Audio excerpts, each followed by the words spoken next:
প্রেমানন্দে একবার হরি হরি বলো। নিতাই গৌরী সীতানাথ প্রেমানন্দে একবার হরি হরি বলো। নিতাই গৌরী সীতানাথ প্রেমানন্দে একবার হরি হরি বলো। ভক্তবৃন্দের চরণ আমার কোটি কোটি দণ্ডবত প্রণিপাত। নৈমিষারণ্যে 60,000 ঋষির সভা। দাপর যুগ চলে যাচ্ছে, কলিযুগ আসছে, এই যুগ সন্ধিক্ষণে।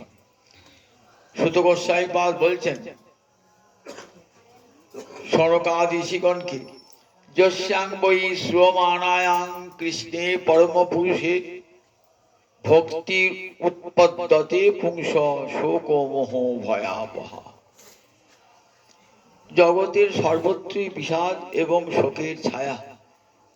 প্রিয়জনকে হারিয়ে জগতের সবাই শোকে সন্তপ্ত। সতী হারিয়েছেন পতিকে, পতি হারিয়েছেন সতীকে, পুত্র হারিয়েছে পিতাকে, পিতা হারিয়েছে পুত্রকে, বন্ধু হারিয়েছে বন্ধুকে। সর্বত্র দেখি এই বিষাদের কালো ছায়া, শোকের ছায়া। এই শোক দুঃখ দূর করবার কি কোনো উপায় নাই? আমাদের মনে একটা প্রশ্ন আসে যে কি করে দুঃখকে দূর করা যায়। ভারতবর্ষে দেখবেন প্রথম যে দর্শন, সেই দর্শনটার নাম সাংখ্য দর্শন।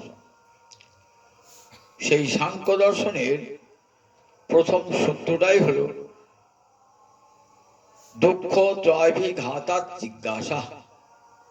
মানুষের জীবনে দুঃখ আছে, এটা সবাই স্বীকার করবে। ধনীরাও স্বীকার করবে, দরিদ্ররাও স্বীকার করবে, পুণ্যবানও স্বীকার করবে, পাপীও স্বীকার করবে। জগতে এমন কেউ আছে যে দুঃখকে অস্বীকার করতে পারে? দুঃখ সবার জীবনে, ধনবানের জীবনও দুঃখ, ধনহীনের জীবনও দুঃখ, রাজার জীবনেও দুঃখ, প্রজার জীবনেও দুঃখ, পুণ্যবানের লোকেরও জীবনে দুঃখ, পাপী লোকের জীবনে দুঃখ। দুঃখ আছে, সংসারে থাকতে গেলে দুঃখ মায়ার দেওয়ার দুঃখ স্পর্শ করবে। সেই দুঃখ 3 রকমের। দুঃখ তাপ বলে দুঃখ ত্রয়াভিঘাতাৎ।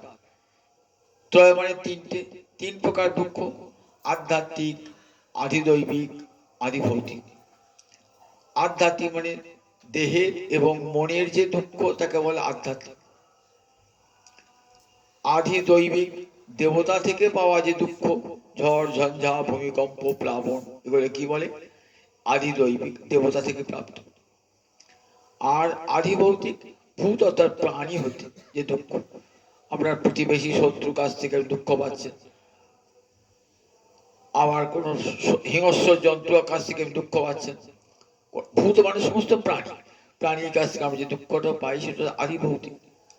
এই ত্রিবিধ দুঃখের হাত থেকে কি করে মুক্তি পাওয়া যায়, এটাই সকলের জিজ্ঞাসা। কি করে এই দুঃখকে দূর করা যায়?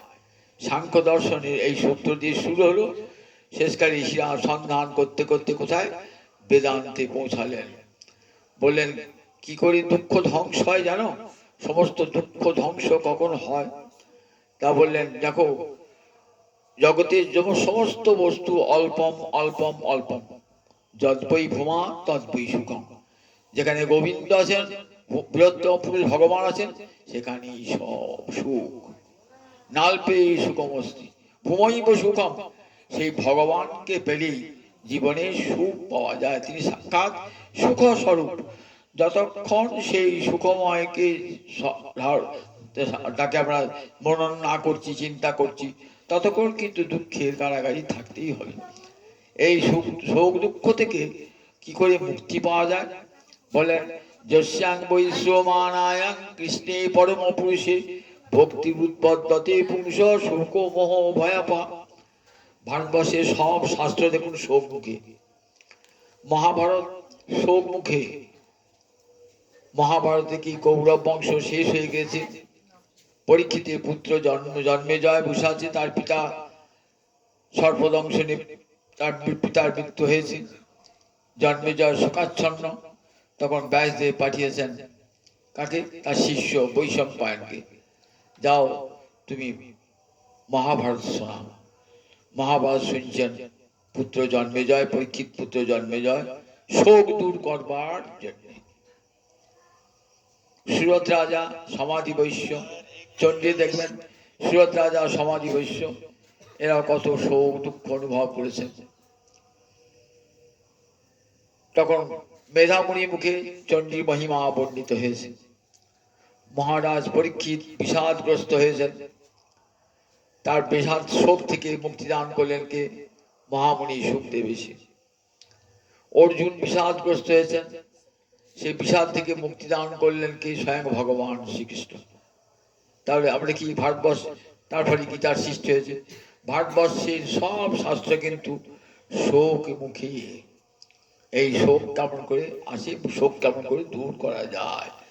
গীতার প্রথম অধ্যায়টার নাম দেখুন, অর্জুন বিষাদ যোগ। এই বিষাদটা কোথাও তো আসে বলে মোহ থেকে আসে এই বিষাদ বা শোক। মোহ মানে আমার বাড়ি, আমার ঘর, আমার পুত্র, আমার কন্যা, আমার পিতা, আমার মাতা, এর নামে হলো শোক, মোহ। এই মোহের জন্য মানুষের জীবনে শোক হয়। যখন এখানে আমার সম্পর্ক, তখন শোক এসে আমার সেই বস্তু আমার কাছ থেকে চলে গেলে তাহলে কি হয়? তখন শোক হয়। একটা গল্প শোনাই। এক ব্রাহ্মণ, দরিদ্র ব্রাহ্মণ, সে পুরোহিতগিরি করে, কিন্তু সংসার চলে না। বিয়ে থা করেছে, একটি সন্তান হয়েছে, সংসার হয়েছে, তো দুটো পয়সা ব্যয় করতে হবে। কি করলেন? ঘুরতে ঘুরতে দেশে বিদেশে ঘুরে ঘুরে বেড়ান, কোথায় একটা চাকরি পাওয়া যায়, এই ঘুরে ঘুরে বেড়াচ্ছে। ঘুরতে ঘুরতে ঘুরতে কোথায় এলেন? একটা রাজ্যে এসে উপস্থিত হয়েছে। সেখানে সেই রাজার বহু কর্মচারী রয়েছে। রাজার কাছে গিয়ে বলে, আমি ব্রাহ্মণ সন্তান, যদি একটা চাকরি আমাকে দেন তাহলে আমার সংসারটা বেঁচে যায়। আমরা তো বহু লোক আপনার এখানে কাজ করছে। রাজা বললেন, ঠিক আছে, তোমাকে একটা চাকরি আমি দেবো, কিন্তু শর্ত হচ্ছে 12 বছর তুমি বাড়ি যেতে পারবে না। ব্রাহ্মণ বললেন, ঠিক আছে, 12 বছর যাব না। নিজের ছেলে এবং স্ত্রীর মুখ তাকিয়ে বললেন, ঠিক আছে, 12 বছর আমি কষ্টই ভোগ করবো। ছোট সন্তানটিকে দেখে এসেছেন তো, ছোট ছেলে আধো আধো কথা বলে, বাবার কোলে চাপে, বাবা তাকে নিয়ে এখানে সেখানে যায়, সন্তানের প্রতি মায়া রয়েছে তো। কিন্তু কি করবেন, চাকরির জন্য থাকতে হবে। 12টি বছর আছে, দিন গুনছেন কবে আবার 12টি বছর শেষ হবে। 12 বছর শেষ হয়ে গেছে। এবার ছেলের জন্য পোশাক আশাক কিনেছে, মিষ্টি কিনেছে, স্ত্রীর জন্য শাড়ি কিনেছে, টাকা পয়সা নিয়ে এইবার সে গৃহাভিমুখী বাড়ির দিকে চলেছে। তখনকার দিনে তো ট্রেন বাস নাই, তখন কি করতে? হেঁটে হেঁটে যাও, সব রাস্তা দেশে বিদেশে যান পায়ে হেঁটে। তখন রাজা মহারাজা ধনী ব্যক্তিরা কি করতেন না, তারা পান্থশালা করতেন। সেখানে এসে রাত্রেবেলাতে লোকেরা বিশ্রাম করতে এসে, রাত্রেবেলা কোথায় থাকবে? রাত্রেবেলা তারা পথ চলা যাবে না, রাতের বেলা একটা জায়গায় সেখান থেকে আশ্রয় খুঁজতেন। সেইখানে তারা রাত্রেবেলাতে খাওয়া দাওয়া হতো, রাত্রে বিশ্রাম না হতো, আবার সকালে যাত্রা শুরু হতো। একে বলতো পান্থশালা। এটাকে রাজারা পুণ্যকর্ম বলে মনে করতেন। অনেক মহৎ ব্যক্তি পুণ্যকর্ম বলে মনে করতেন। একটি করে পান্থশালা নির্মাণ করিতেন, সেইখানে সব রাত্রি বাস হতো। আবার সকাল হলি আবার যাত্রা, আবার রাত্রিকালে আবার একটি পান্থশালায় বিশ্রাম। এমনি করে করে দীর্ঘ পথ যাত্রা করতে হতো। ব্রাহ্মণ যুবক আসছেন, আস্তে আস্তে সন্ধ্যা লেগে গেছে, কি করবেন? একটি পান্থশালায় প্রবেশ করেছেন। পান্থশালায় প্রবেশ করে সেখানে সারা রাত্রি ধরে কত লোকের সঙ্গে আলাপ পরিচয় সব হলো, খাওয়া দাওয়া হলো। এইবার ভোরবেলা যাওয়ার সময় মায়ের রাতে শুনলেন যে এইখানে কলেরা, এই পান্থশালায় কলেরা দেখা দিয়েছে এবং 2-3 জন কলেরায় মরে গেছে, 2-3 জন কাজ রাখছে, যে কোনো মুহূর্তে মরে যেতে পারে। তখন কি করে বাড়ি যাওয়া যায় তাড়াতাড়ি তাড়াতাড়ি? তখন সকাল হয় নাই, ভাবছেন আমিও তো মরে যাবো, তাহলে থাকলে পরে করে খুব ছোঁয়াচে লোক তো, তাহলে আমার তো মৃত্যু হয়ে যাবে, তাহলে তো আমার ছেলে বউকে দেখতে পাবো না। তাড়াতাড়ি যাচ্ছে, দেখছে ফাঁকা হয়ে গেছে, পান্থশালা একটা লোকও নাই। একটি ছেলে পড়ে আছে, সেখানে কত বমি মল সব রয়েছে, আর ছেলেটা কাঁদছে, আমার জল দাও জল দাও জল দাও বলছে। ভাবে ছেলেটাকে যে জল দিতে যাই, যদি আমার রোগটা দরকারি রোগে, তার তো বেশি লেখাপড়া জানতো না, যদি আমার যে রোগটা হয়ে যায়, একটু জল দিলে তার রোগটা হতো না, কিন্তু সে ভয়ে আর গেল না জল দিতে। সে বাড়ি চলে গেল, বাড়ি চলে সে স্ত্রীকে বলছে আমার ছেলে কই? ছেলে তো 12 বছর অনেকটা বড় হয়ে গেছে। বলে কেন? ছেলে তো তোমার সন্ধানে গিয়েছে। আমার সন্ধানে? ছেলে কেমন হয়েছে গো? তখন সব ছেলের দেহের বর্ণনা দিচ্ছে। তখন মনে মনে ভাবছে, তাহলে যে ওই ছেলেটা জল দাও বলছিল, তাহলে ও কি ওই পাত্রশালায় বিশ্রাম করছিল নাকি? ও কি আমাকে জ্ঞান বাজনে গেছিল নাকি? তাহলে ওই কি মারা যাচ্ছে নাকি? ছুটতে ছুটতে এলে, যদি এখনো প্রাণ থাকে তাহলে জল দিয়ে ছেলেটাকে প্রাণ বাঁচাবো, নিজের ছেলে বলে ছুটে এসে দেখেছেন। তখন দেখছেন আর ছেলেটির প্রাণ, দেহে প্রাণ নাই। তখন হাউ হাউ করে কাঁদছেন।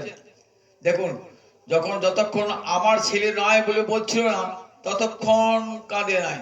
তখন জল, সে মরে মরুক গো, আমি জল দিতে যাব না। যখন এসে ভাবলেন যে আমারই ছেলে, তখন আসছেন কেমন করে? প্রাণ পড়ে ছুটে আসছেন বাঁচাবার জন্য।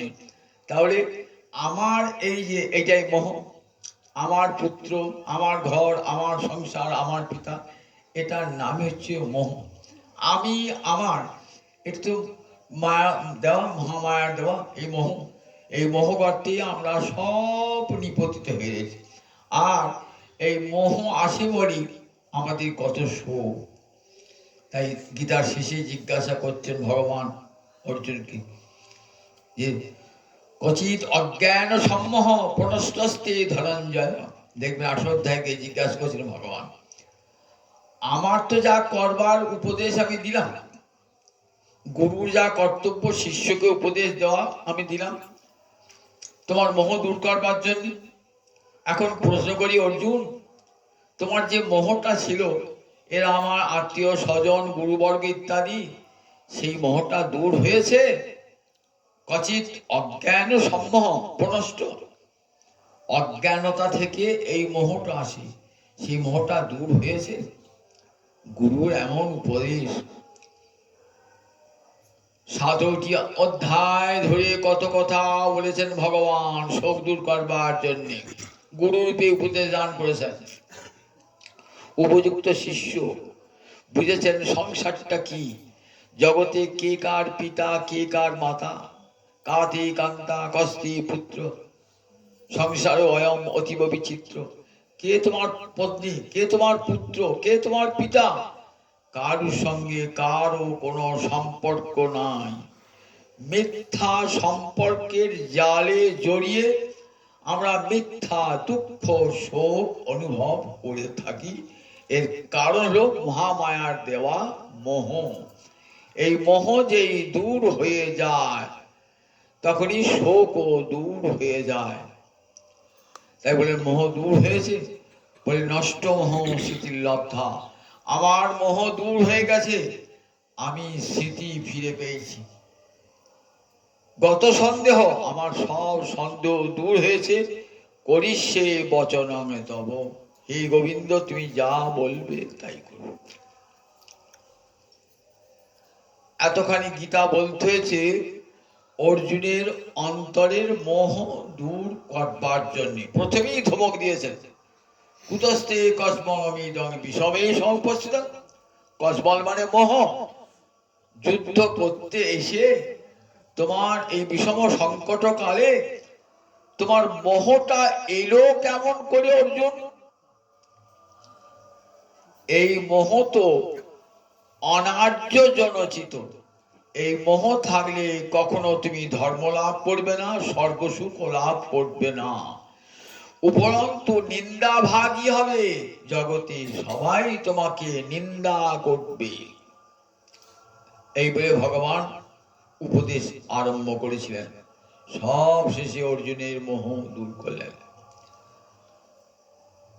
অন্তরে কৃষ্ণ ভক্তি জাগ্রত হলো, বললেন সব ছেড়ে আমার চরণে আশ্রয় গ্রহণ করো, তাহলে শোক দুঃখের পরপারে তুমি চলে যাবে। এখানেও সুত গোস্বামী পাদ বলছেন, যস্যাং বৈ শ্রমানায়াং কৃষ্ণে পরম পুরুষে ভক্তির উৎপদ্যতে পুংস শোক মোহ ভয়াপহ। বলছেন জীবন, মানুষের জীবনে শোক দুঃখ কখন যায়, মোহটা কখন নষ্ট হয়, যখন হরি কথা কানে প্রবেশ করে। যস্যাং বৈ শ্রমানায়াং, তখন হরি কথা শুনতে শুনতে বলে হ্যাঁ একমাত্র শ্রীহরি সত্য আর সব মিথ্যা বোধ হয়ে যায়।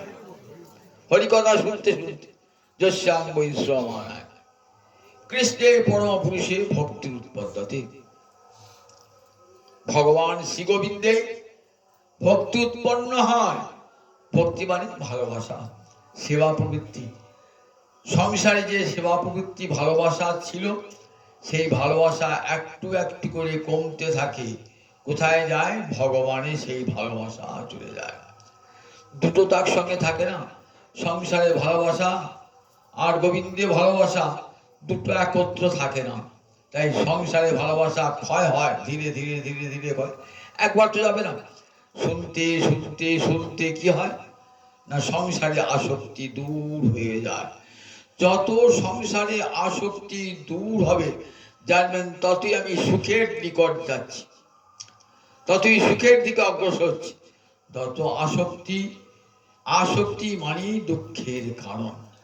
যেমন জড়ভরত দেখেছেন তো, জড়ভরত কেমন হলেন? জড়ন্মত্ত পিশাচবৎ, সব জানতেন কিন্তু পাগল সেজে থাকতেন। কেন? যাতে আমার সঙ্গে কারোর সঙ্গে সম্পর্ক রাখতে না হয়। সবাই যেন আমাকে দূরে দূরে সরিয়ে দেয়, সবাই যেন দূরে দূরে সরিয়ে দেয়। দূরে দূরে সরিয়ে দিলেই আমার কৃষ্ণ ভজনটা হবে। কারুর সঙ্গে কথা বলতেন না, কথাই হলো আসক্তির দ্বার। জড়ন্মত্ত পিশাচবৎ, লোকে অত পাগলা, ওসব কথা বলি কি হবে, তা দিতেন। ভরত ভাবছে ভারী হলো, আমি তো বেশি মেশামেশি করি, তাহলে ওর প্রতি আমার আসক্তি আসবে, ভালোবাসা আসবে, সেটা তো আমার পতনের কারণ হবে। কারণ হরিণকে ভালোবেসে একবার পতন হয়েছিল, আর কাউকে ভালোবাসবো না। হরিণকে ভালোবাসতে গিয়ে হরিণ হয়ে গেছে, আর ভালোবাসবো না। ওই ভালোবাসা এমনই না, তাই কথা আসক্তিদার, দূরে দূরে দূরে থাকতেন। তা দূরে থাকবে কেমন করে? পাগল হলে সবাই দূরে সরিয়ে দেবে। ও জড়ো খ্যাপা নেলা রে, ও সব কথা বলে কি করবি? সবাই ভাবতে ঝড়, অত পরম জ্ঞানী পরম ভক্ত ভরত, কিন্তু থাকতেন কেমন? সুখদেব বলছে দেখো মহারাজ, জড়ন্মত্ত পিশাচর, জড় বুদ্ধি উন্মত্ত, জড়ন্মত্ত পিশাচর, পিশাচর পাগলের মতন থাকতেন। সবাই দূরে দূরে সরিয়ে দিত। তাই কৃষ্ণ ভক্ত কি করেন? হরিকথা শুনতে শুনতে শুনতে, যখন হরি ভক্তি হয় না, ধীরে ধীরে সংসার থেকে মনটা সরিয়ে নেন একটু একটু করে। মনের সঙ্গে বিষয়ের একটা বড় সম্পর্ক, মনের সঙ্গে বিষয়। দেখবেন একটা আমরা মেঝেতে একটা মুড়ি পড়ে আসতো, দেখবে একটা পিঁপড়ে বারবার গিয়ে ওই মুড়িটা খাচ্ছে। আমি যতবার সরাবার চেষ্টা করছেন না, সরিয়ে দিচ্ছেন তো মুড়িটা থেকে পিঁপড়েটাকে, আবার কিছুক্ষণ বাড়িতে দেখবেন মুড়িটা পিঁপড়েটাকে আমাকে মুড়িটায় মুখ দিচ্ছে। শত চেষ্টা করে কিন্তু পিঁপড়েটাকে মুড়ির কাছে ধরে আনতে পারবে না। তা বুদ্ধিমান লোক কি বলবেন? দেখো একটা উপায় অবলম্বন করো, ওই মুড়ির পাশে এক ফোঁটা মধু ফেললাম, দেখবে সেই যখন মধুতে মুখ দেবে না, তখন দেখবে আর মুড়িতে মুখ দেবে না। তাই মনটাকে যদি সরিয়ে আনতে হয় সংসার থেকে, তাহলে গোবিন্দ চরণ মধু আস্বাদন করতে হবে, কৃষ্ণ কথারও মধু আস্বাদন করতে হবে। তাই যস্যাং বৈ শ্রমানায়াং কৃষ্ণে পরম পুরুষে ভক্তি উৎপদ্যতে পুংস শোক মোহ ভয়াবহ।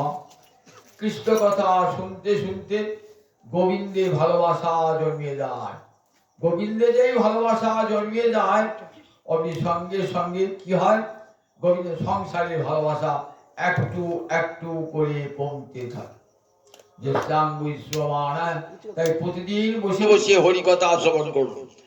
যস্যাং বৈ শ্রবণায়াং কৃষ্ণে পরম পুরুষে ভক্তির উৎপত্তি কি হবে না? ভক্তি মানে ভালোবাসা, ভগবানে ভালোবাসা, সেবা প্রবৃত্তি আসবে, আর শোক ও মোহ ভয়াবহা।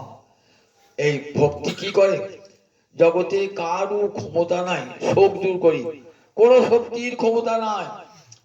একজন মা ছেলে হারিয়ে কাঁদছে, আমি বলে মা কেঁদো না, তোমার একটা বিরাট অট্টালিকা আমি তৈরি করে দিচ্ছি। মা বলে আমার অট্টালিকা দরকার নাই, আমি কুড়ে ঘরে থাকবো, আমার ছেলেকে এনে দাও। মা তোমাকে আমি আমি তোমাকে 10 কেজি সোনার গয়না এনে দিচ্ছি। মা বললো আমার সোনার গয়নার দরকার নাই, আমার হারানো ছেলেকেই এনে দাও।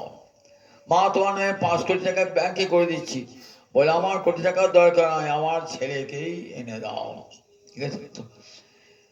কিছুতেই তার শোক, জগতে কোনো শক্তি নাই যে সে মায়ের শোকটা দূর করে।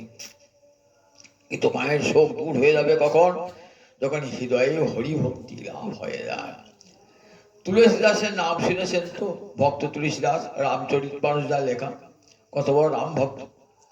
তার তুলসীদাসজি এক নদীর তীরে বসে রাম নাম জপ করছেন, রাম রাম রাম রাম রাম রাম জপ করছেন। দেখছেন কিছু দূরই শ্মশান, এক মহিলা কাঁদতে কাঁদতে চলেছে।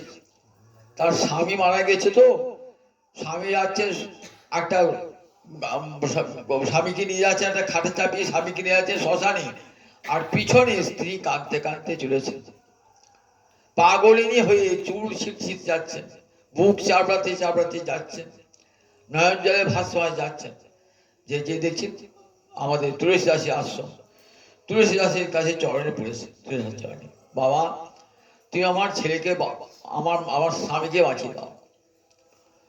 তুলসীদাসজি বলছেন বেশ মা, আমি তোমার ছেলেকে তোমার স্বামীকে বাঁচিয়ে দেবো, তোমার স্বামীকে বাঁচিয়ে দেবো। কি করে বাঁচাবে? তুমি আগে স্বামীর ঔদ্ধদৈহিক ক্রিয়াটা সেরে স্বামী যেটা শ্মশানে নিয়ে গিয়ে কর্মটা সেটা হোক, তারপর তুমি আমার কাছে এসো। স্বামীর ঔদ্ধদৈহিক অন্ত্যেষ্টি ক্রিয়াটা করে স্নান করে এসেছেন।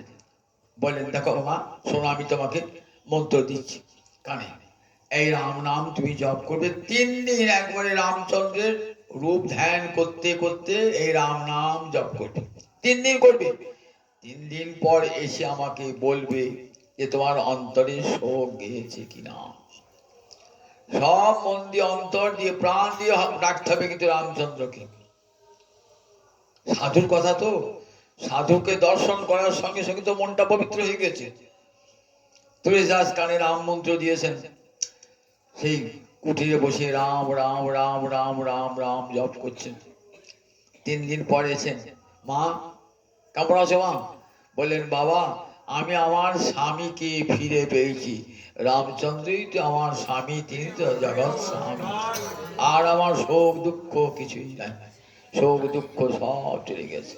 দেখেছেন কৃষ্ণ নামের, হরিনামের এত বড় মহামহিমা। বুদ্ধদেব যখন অবতার, ভগবান বুদ্ধের নাম শুনেছে তো? গৌতম বুদ্ধ ভগবানের একটি অবতার। যখন ভগবান গৌতম বুদ্ধ যখন অবতার, ঠিক সেই সময়তে একজন একজন জননী এসেছেন তার মরা ছেলেকে কোলে নিয়ে, বলছে বাবা তুমি তো ভগবান, তুমি আমার ছেলেকে বাঁচিয়ে দাও। বহু বলছেন দেখো মা, যে মরেছে সে তো আর বাঁচে না, মৃত ব্যক্তি কখনো পুনর্জীবিত হয় না, কি করে তোমাকে ছেলেকে বাঁচাবো আমি? বাবা তুমি ভগবান, তুমি পারো, তুমি আমার ছেলেকে বাঁচিয়ে দাও। কিছুতেই তো মা শুনছেন না। বললেন বেশ মা, তোমার ছেলেকে আমি বাঁচিয়ে দেবো, আমি যা বলবো তাই করতে পারবে? হ্যাঁ বাবা বলো, তুমি যা বলবে আমি তাই করবো। বললে 1 মুঠো সর্ষে আনতে পারবে? তাহলে হ্যাঁ, আবার কি কথা, 1 মুঠো সর্ষে? কিন্তু এমন বাড়ি থেকে আনবে যে বাড়িতে কেউ কোনোদিন মরে নাই, সেখান থেকে আনতে হবে 1 মুঠো সর্ষে নিয়ে আসতে। বেশ তাই যাবো। মা তখন তো মহাচ্ছন্ন, মায়ের মতো তখন চিন্তাও হয় নাই যে কখনো শোকবিহীন কোনো বাড়ি হয় না। মা বলে এনে দেবো। এইবার মা কি করছেন, সব বাড়ি বাড়ি যাচ্ছে, হ্যাঁ গো আমাকে এক মুঠো সর্ষে দেবে? তারপরে হ্যাঁ দেবো না কেন, সর্ষে, আচ্ছা সর্ষে দেওয়ার পর আচ্ছা মা তোমাদের বাড়িতে কেউ মারা গেছেন? তারপরে হ্যাঁ গত বছর আমার মা মারা গেছে। এই যা, তাহলে তোমার বাড়িতে নেওয়া হবে। আবার একটা বাড়ি গেলে এক মুঠো সর্ষে দেবে? হ্যাঁ নাও সর্ষে নাও। আচ্ছা তোমাদের বাড়ি কেউ মারা যায় না? হ্যাঁ আমার বাবা মারা গেছেন গত বছর। আবার একটা বাড়ি গেলেন, এমনিকে যে বাড়ি যান সবাই বলেন, কেউ বলে আমার মা মারা গেছেন, কেউ বলেন বাবা মারা গেছেন, কেউ বলেন আমার ভাই মারা গেছেন, কেউ বলেন বোন মারা গেছে, কেউ বলেন স্ত্রী মারা গেছেন। এমন একটা বাড়ি খুঁজে পেলেন না যেখানে কেউ কোনোদিন মরেনি। ফিরে এসে বলছেন, বাবা আমি দেখলাম জগতের সর্বত্র শোক, শোক আর দুঃখ নাই এমন বাড়ি নাই। তাই আমি চাই না আমার মরা ছেলেকে বাঁচাতে। তুমি আমাকে এমন দীক্ষা দাও, অমৃত মন্ত্রে দীক্ষা দাও, যেন কোনোদিন মৃত্যুর জন্য শোক করতে না হয়। হর জগতের বিরহ আধার দাও গো অমৃত দীক্ষা, আমাকে অমৃত মন্ত্রে দীক্ষা দাও, যাতে মৃত্যু ভয় আর করতে না হয়। তা দেখুন জগতে সর্বত্র শোক আর দুঃখ তো সর্বত্রই আছে। সেই শোক দুঃখের প্রতিকারও আমাদের শাস্ত্রে বলে গেছেন, দেখো মোহ থেকেই শোক জন্মায়, মোহ এবহি কারণম। সে মোহ দূর হলেই শোকও দূর হয়ে যায়। জগতের কত কত মহামানব আমরা দেখেছি শোক দুঃখের আঘাত পেয়েও বিচলিত হন নাই। আমরা রবীন্দ্রনাথের কথা জানেন তো, রবীন্দ্রনাথ কত বড় ভক্ত ছিলেন। মেয়ের মৃত্যু হয়েছে, বাড়িতে সাহিত্য সভা হবে, কেউ জানতেই পারলেন না যে বাড়িতে তার কন্যা, আদরের কন্যা মারা গিয়েছে। যথারীতি যেমন সাহিত্য সভা তেমনি সাহিত্য সভা হলো। পরে জানলেন যে আজকেই ওর কন্যা মৃত্যু হয়েছে, আদরের কন্যার মৃত্যু হয়েছে। ছেলের মৃত্যু হলো, রবীন্দ্রনাথ আসছেন ট্রেনে, আস্তে আস্তে কবিতা রচনা করছেন, সেই ট্রেনে বসে বসে কবিতা রচনা করতে করতে আসছেন। দেখুন কেমন শোকজয়ী পুরুষ, এতটুকু শোক তাকে স্পর্শ করতে পারে না। রাধা গোবিন্দনাথের নাম শুনেছেন তো, বৈষ্ণব জগতে একজন বিখ্যাত ব্যক্তি রাধা গোবিন্দনাথ। তার সন্তানকে শ্মশানে পাঠিয়ে এসে কলেজের অধ্যক্ষ প্রিন্সিপাল কলেজ সন্তানকে শ্মশানে পুড়িয়ে এসে যথারীতি কলেজ করছেন।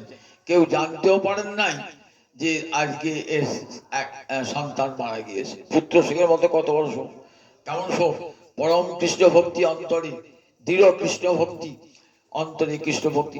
আমার নিজের পিতামহকে আমি দেখেছি, নিজের চোখে দেখেছি। আমি তখন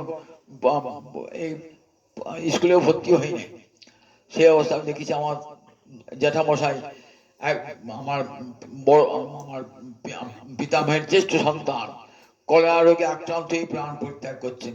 তখনকার কলেরাকে চিকিৎসা ছিল না তো, অনেক আগে। তা তখন সেই অনেক কিছু দেখে বাঁচানো গেল না।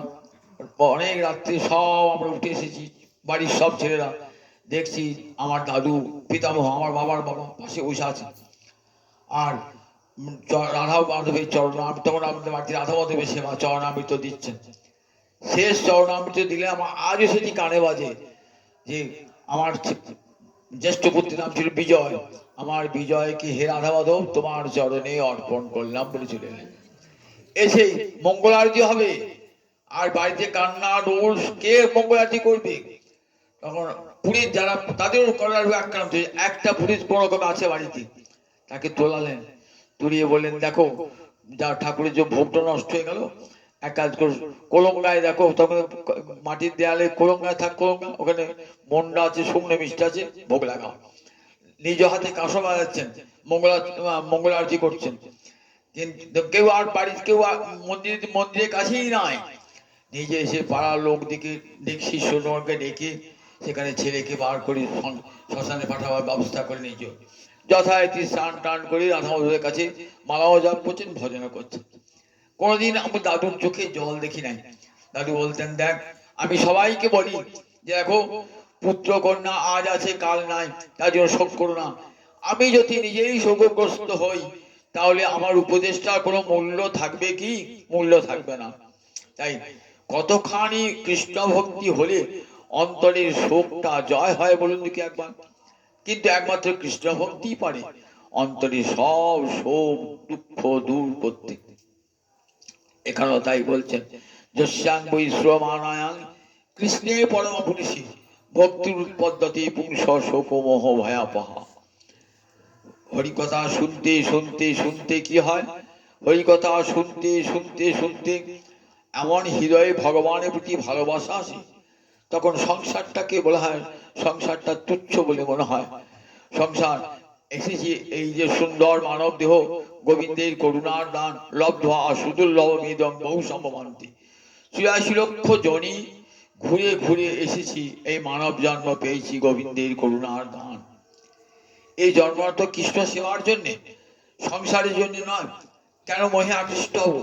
শুধু কৃষ্ণ ভুলি সেই জীব অনাদি বহির্মুখ, অতএব মায়া তারে দেয় ভীষণ দুঃখ। কভু স্বর্গে উঠায় কভু নরকে ডুবায়, দণ্ডজনে রাজা যেন নদীতে চুবায়। জীবের দুঃখ কেন? গোবিন্দকে ভুলে আছি তাই দুঃখ। গোবিন্দকে জানলেই সুখ। গোবিন্দ আছেন কোথায়?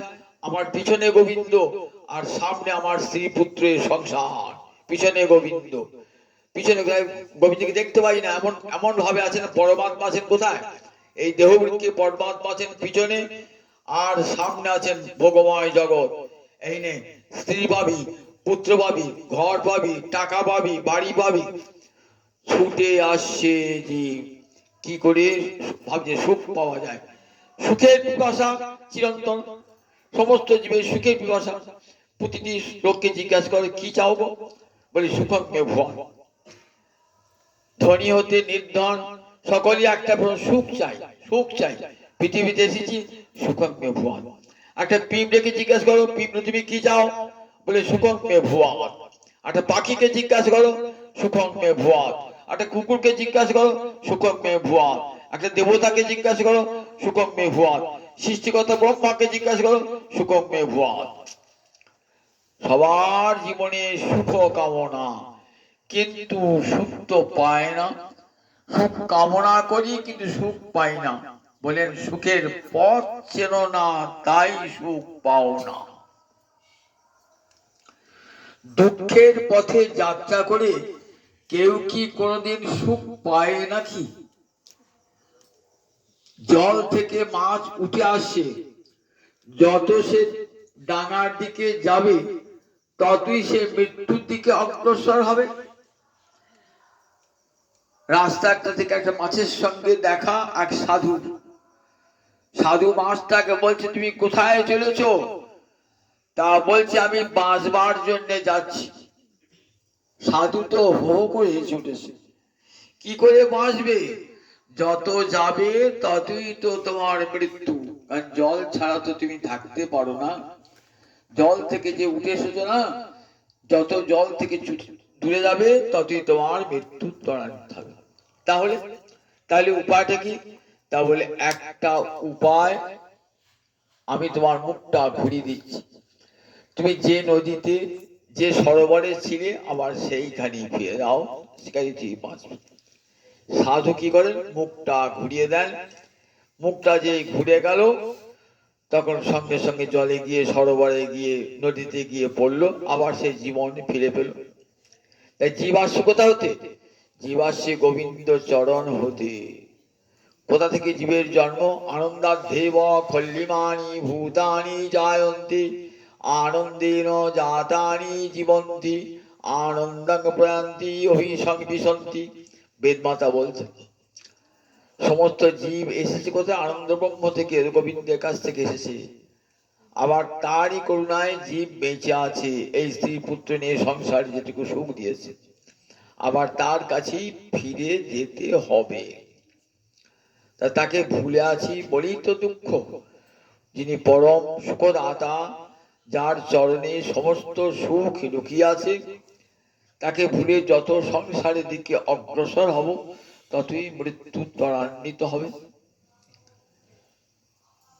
মরুভূমিতে হাঁটছেন তো, হেঁটেই চলেছে, জল পিপাসা পেয়েছে। কি দেখছেন? দেখছেন সূর্যের কিরণ পড়েছে বালুরাশির উপরে, চিকচিক করছে, ঠিক মনে হচ্ছে যে একটা সরোবর, ওইখানে গেলে জল পাওয়া যাবে। গেলেন, গিয়ে দেখলেন ও বাবা, সরোবর নয়, যেমন বালুকা রাশি বালুকা রাশি। আবার ওখান থেকে দেখছেন ওই যে জল, ওই জল, জল নয়, কি দেখছেন না সূর্যের কিরণটা বালুকা রাশির উপর চিকচিক করছে জলের মতো। এমনি করে যত যাবেন না তত মৃত্যু ত্বরান্বিত হয়ে যাবে। আমরা ঠিক কেমন আশাতে আশায় বাঁচি। দেখো, আজ আমার সুখ হয় না বটে, কাল হয় সুখ হবে। আমার ছেলেটা বড় হবে, ছেলেটা মানুষ হবে, টাকা উপায় করবে, ছেলেটা হলো না, নাতিটা হবে। এমনি করে আশার পর আশা বিদায়। আমার আজ চালা ঘর মানুষের কি সবচেয়ে সমান যায়? আবার একদিন বড় লোক হবো, ঘর বাড়ি করবো, টাকা পয়সা করবো, মানুষ আশা তো। এমনি করে মানুষ আশায় আশায় বেঁচে থাকে, বেঁচে থাকে নয়, আশায় আশায় মৃত্যুর দিকে অগ্রসর হয় জীব। ঠিক যেমনি করে মরু, সেইখানে ঘুরতে ঘুরতে যদি কোনো মরুদ্যান দেখতে পায়, মরুভূমিতে, মরুদ্যান মানে সেখানে ঝর্ণার জল আছে, গাছের ছায়া আছে, পাখির ডাক আছে, সুন্দর হাওয়া আছে, বুঝতে পারেন প্রাণটা জুড়িয়ে যায়। এই সংসার মরুভূমিতে চলছে, আমরা তো চলতে চলতে চলতে যদি কোনো সাধুর চরণ পায়, ওই মরুদ্যানের তুল্য, সাধু বলবে দেখো দেখো তুমি ভুল পথে চলেছো, সাধুগুরু বলবেন ভুল পথে চলেছো, তোমার যে পথটা, ও পথটা বাঁচার পথ নয়, ওদিকে গেলে জলের সন্ধান নাই, এই দেখো আমি তোমাকে জলের সন্ধান দিচ্ছি। তখন জীব এমনি করে মহাকৃষ্ট হয়ে সংসারের দিকে অগ্রসর হয়, গোবিন্দকে ভুলে। যতই গোবিন্দকে ভুলবে ততই দুঃখ তার নিকটবর্তী হবে। যেখানে গোবিন্দ সেখানে দুঃখ নাই, মৃত্যু নাই। দেখবেন গোবিন্দের জন্মলীলায় দেবকী দেবী বলছেন, বলছেন জগতের জীবে এত দুঃখ এত কষ্ট, সবচেয়ে বড় ভয় তার মৃত্যু ভয়। মৃত্যু ভয়ে জীব মর্ত মৃত্যু ব্যালভীত।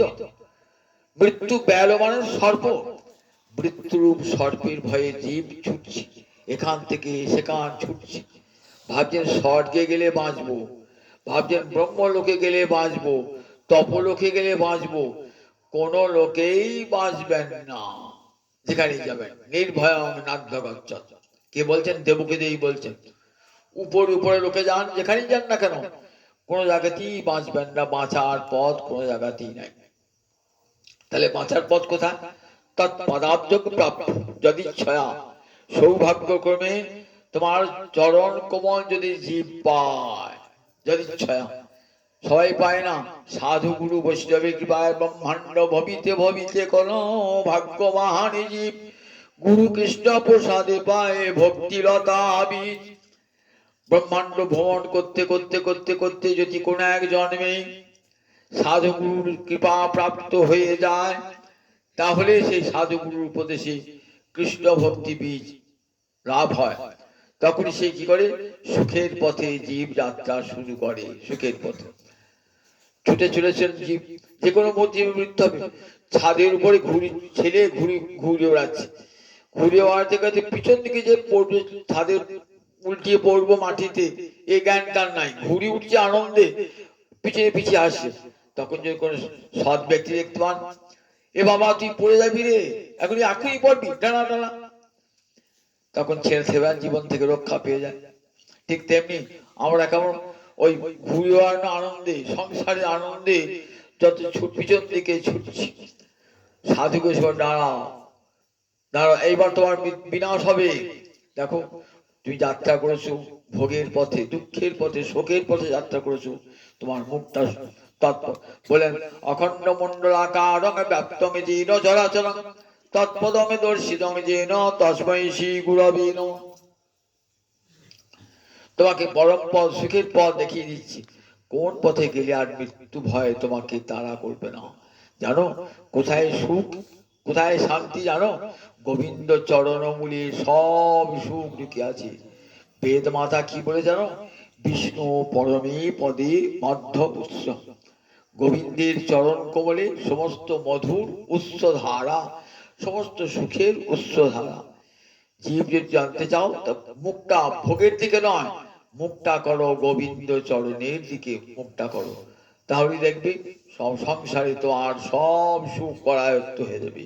যেখানে গোবিন্দ সেখানকার সুখ থাকে, সব শান্তি, সব সুখ, সব শ্রী। কোথায় দেখেছেন তো শেষকালে ভগবান কি বলছেন আমাদের সঞ্জয়, যেখানে ভগবান শ্রীকৃষ্ণ, যেখানে ভগবান অর্জুন, যেখানে ধর্ম, বলে সেখানে সব সুখ করা, সব সুখ সেখানে।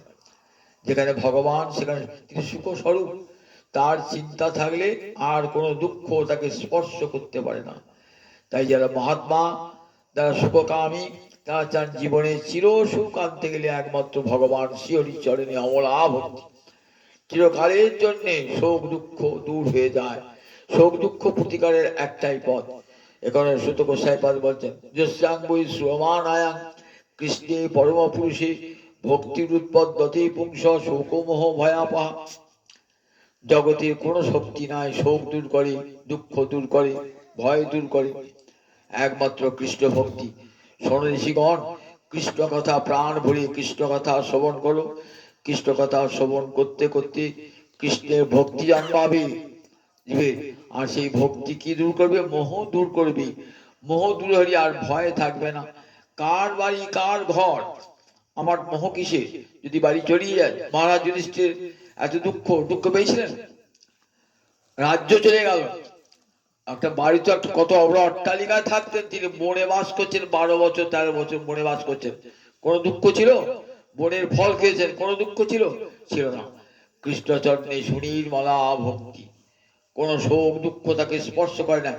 এত দুঃখের আঘাত পেয়েছেন, যুধিষ্ঠিরের মতো এত দুঃখ থেকেও পার নাই। রাজার ছেলে বনে বনে ঘুরে বেড়েছেন যুধিষ্ঠির। মহাভারতের বনপর্বটা পড়ুন, ভালো করে দেখুন, কত দুঃখ কত কষ্ট তার জীবনে নেমে এসেছে।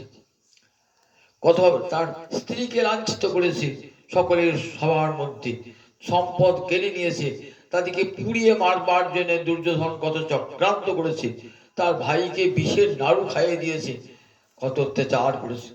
কিন্তু যুধিষ্ঠির চিত্ত বিচলিত হয় না, এক মুহূর্তে চিত্ত বিচলিত হয় না। মনটি গভীর স্থিতপ্রজ্ঞ। দুঃখে অনুদ্বিগ্ন মনা, সুখে সুবিগত স্পৃহ। দেখবেন গীতাতে বলা আছে স্থিতপ্রজ্ঞ লক্ষণে, যত দুঃখ দাও দেবে দাও না কেন, এতটুকু উদ্বেগ অন্তরে আসবে না। শত দুঃখ চিত্ত বিচলিত হয় না, আবার সুখেও চিত্ত উল্লসিত হয় না। জানেন, মায়ার দেওয়া দুঃখই বাকি, মায়ার দেওয়া সুখই বাকি।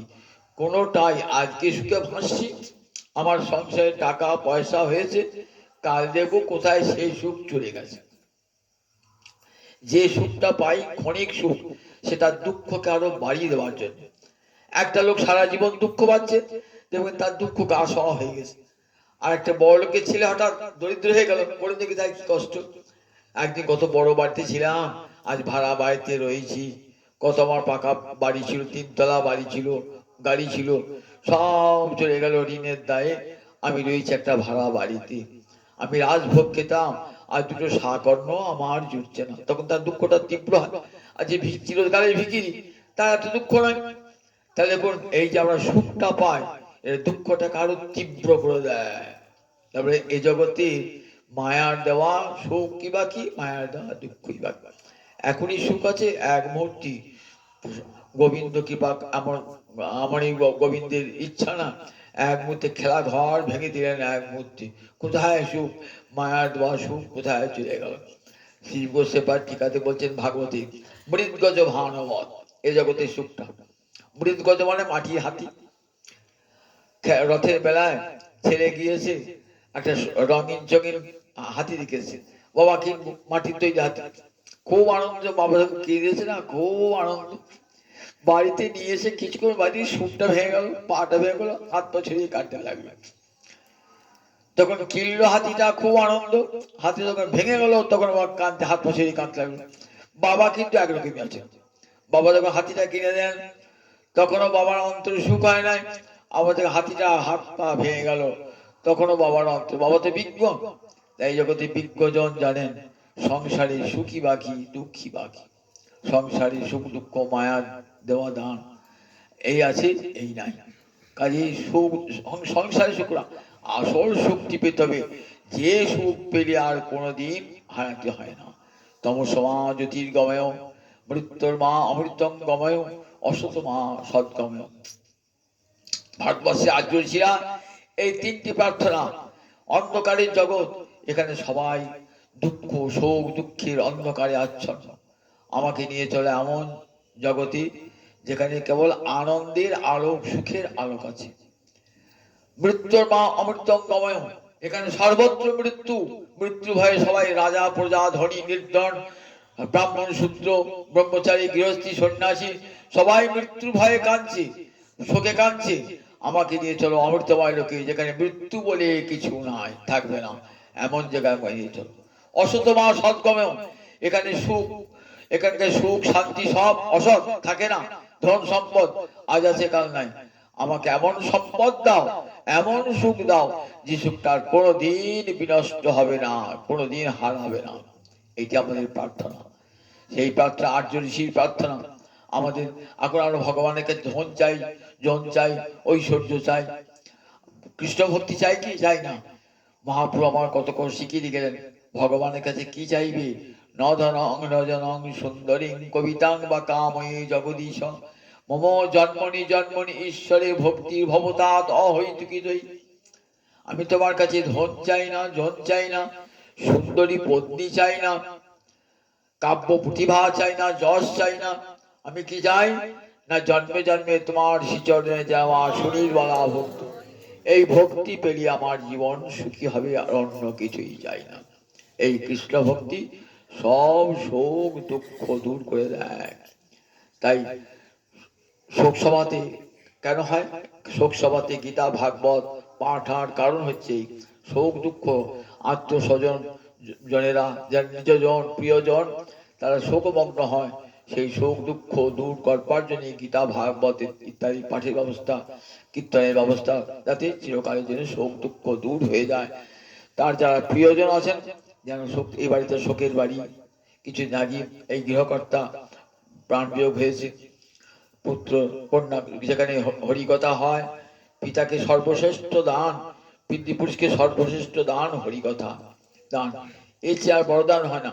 সাধ্য শান্তি একটা করতে হয় লৌকিক, কিন্তু আসল হলো গীতা ভাগবতের যজ্ঞ। যে কথা শুনতে পায়, পিতৃপুরুষ পুত্রকে গমন করবেন এবং তার পিতৃপুরুষেরা যার যিনি, যার বিদেহাত্মা, যার উদ্দেশ্য হচ্ছে তিনি আশীর্বাদ করে যাবেন তার পুত্র কন্যাগণকে। বড় উপহার দিয়েছো, হরিকথা উপহার দিয়েছো, এই হরিকথা শোনার ফলে আমার ঊর্ধ্বগতি লাভ হয়েছে। জয় নিতাই, জয় নিতাই, জয় নিতাই। জয় রাধে কৃষ্ণ গোবিন্দ, জয় জয় রাধে কৃষ্ণ গোবিন্দ, জয় জয় শ্যাম সুন্দর মাধব মোহন বৃন্দাবন চন্দ্র, জয় জয় শ্যাম সুন্দর মাধব বৃন্দাবন চন্দ্র,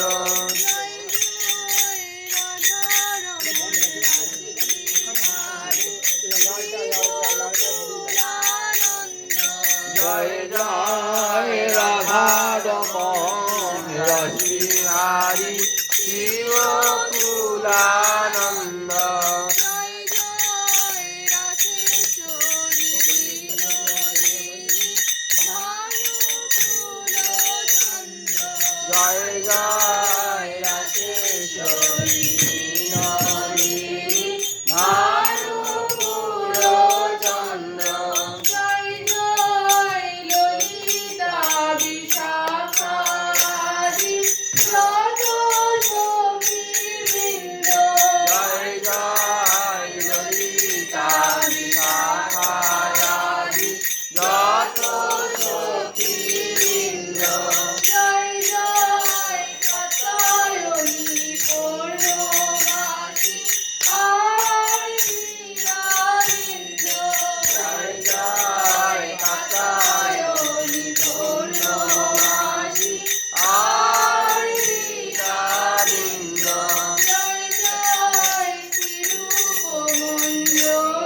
গোবিন্দয় আনন্দিনী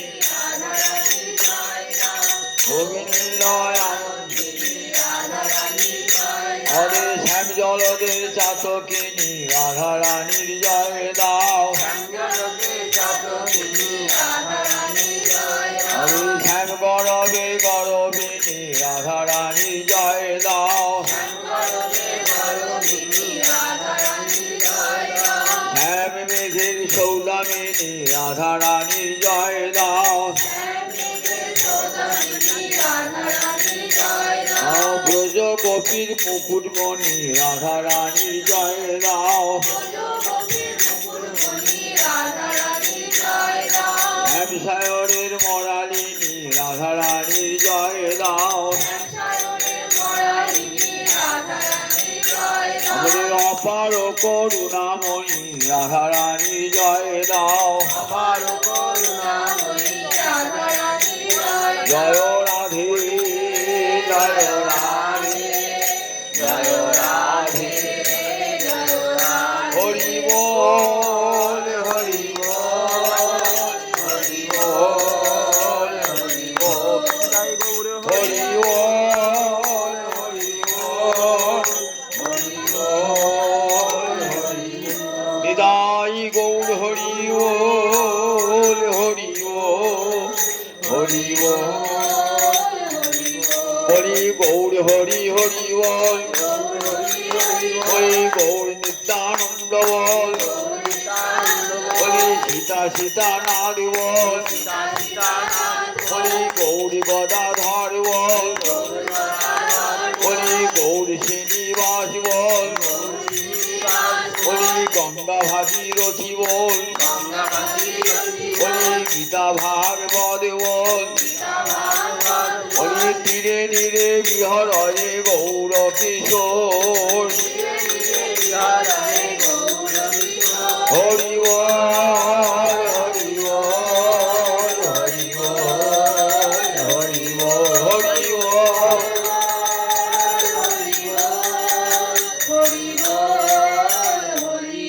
प्रेम से कौशी राधे गोविंद विदाई चैतन्य की जय नित्यानंद अद्वैत शिवाय छाय चक्रवर्ती अशोक विजय द्वादश गोपाल चौषट्टी महान विजय अपना अपन भूजे की जय फूल पर्दा की जय हरिराम की जय टाटा राम की जय महागंगा की जय केशव भट्ट की जय दास की जय जय के समस्त गौ भक्त की जय जय जय जय जय